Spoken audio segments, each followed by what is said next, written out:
Only in yesterday's video report did I tell you once more that everything in gambling is so cyclical. We've seen it here in the playoffs over a week and a half. The underdogs getting out of the gate quickly, barking to the tune of 9-4 against the spread. But then we had a 6-day stretch where the favorites started to deliver big time, going 12-5-1 versus the odds makers.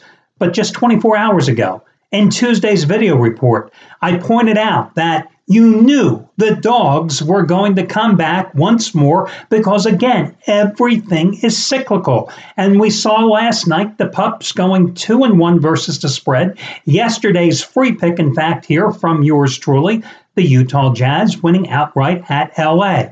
So what do we have so far in the postseason? Well, almost a dead even split. Underdogs, 17 covers. Favorites, 18 covers. And we have one push along the way. And 9 of those puppies that have covered have won the damn games outright. So your complimentary play tonight, let's take a look at that early game and go figure. The game is starting at 6 o'clock Eastern time for TV purposes. How stupid is that? Oh, yeah, because that viewing audience on the East Coast, it's going to be huge to watch this game on cable TV at 6 o'clock Eastern time. Let's inconvenience everybody, including the Washington Wizard and Atlanta Hawks fans who are probably just getting home from work to watch this one. A 6 o'clock Eastern time tip-off in the Verizon Center in Washington for this contest. The Hawks are a 6-point favorite. As we know in this series, the home team has won and covered each game so far.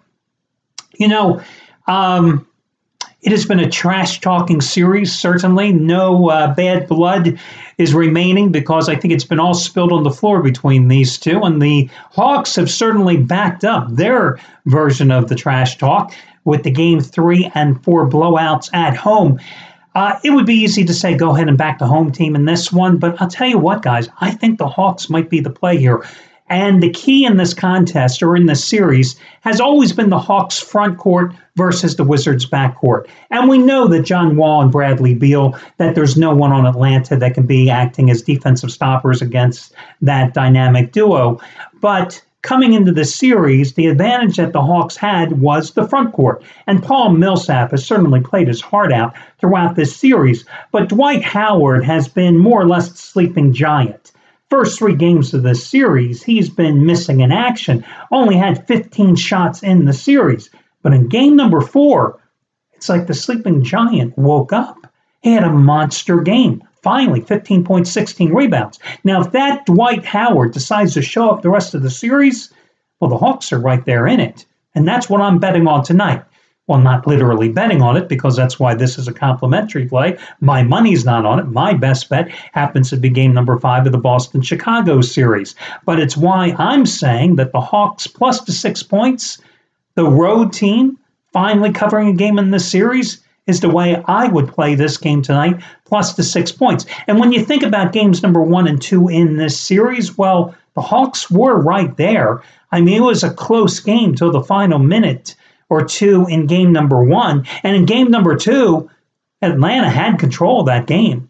They were up late in that game until Washington went on that late run to put it away. They were right there before collapsing. So I think the Hawks plus the points, it could be a back and forth game all the way till the end because the Hawks are now playing with confidence. And the Hawks have also, with Howard and Millsap, well, they have dominated down low in this contest. And that's really what has to be their calling card in this series, as you knew going into it. But in the first couple of games, they really didn't take advantage of their ability to dominate in the paint. And that's obviously what they must continue to do here in game number 5 here this evening. Great stats to give you here in terms of their production in the paint in this one, and also in terms of how their bench has outperformed Atlanta's as well. The Wizards allowed 104 points in the paint in games 3 and 4. They only scored 64 points. Well, listen, that's going to be expected anyway. But in games number 1 and 2, you know, Washington actually outscored Atlanta 94-90 in the paint. And that's the difference between how ineffective Howard was not only offensively in games 1 and 2, but the inability of the Atlanta guards to even work the ball in low to their front court players. The other thing is Washington's reserves are getting outscored by 14.1 net points per 100 possessions. Game number 4, you saw the Washington reserves get outscored by 32-23. Now, we know the Washington bench has been weak all season long, but in the second half of the year, Scott Brooks, the coach, really was pushing the right buttons, and they were getting a lot of production. But you look what happened in game number 4. Dennis Schroeder goes to the bench with 3 personal fouls in the first quarter. Jose Calderon comes out of nowhere and suddenly gives them great minutes off the bench. Well, the Hawks had 6 double-figure scorers in game number 4. They were getting production from everybody off their bench. What are the Wizards getting other than points from John Wall and Bradley Beal? Wall's averaging 28 points in the series and 10 assists. Beal, although he's not shooting particularly well, only about 43% in the series, he's giving you points. But Markieff Morris, he's been missing in action. He had that great Game 1 performance, but since then, he has done absolutely nothing.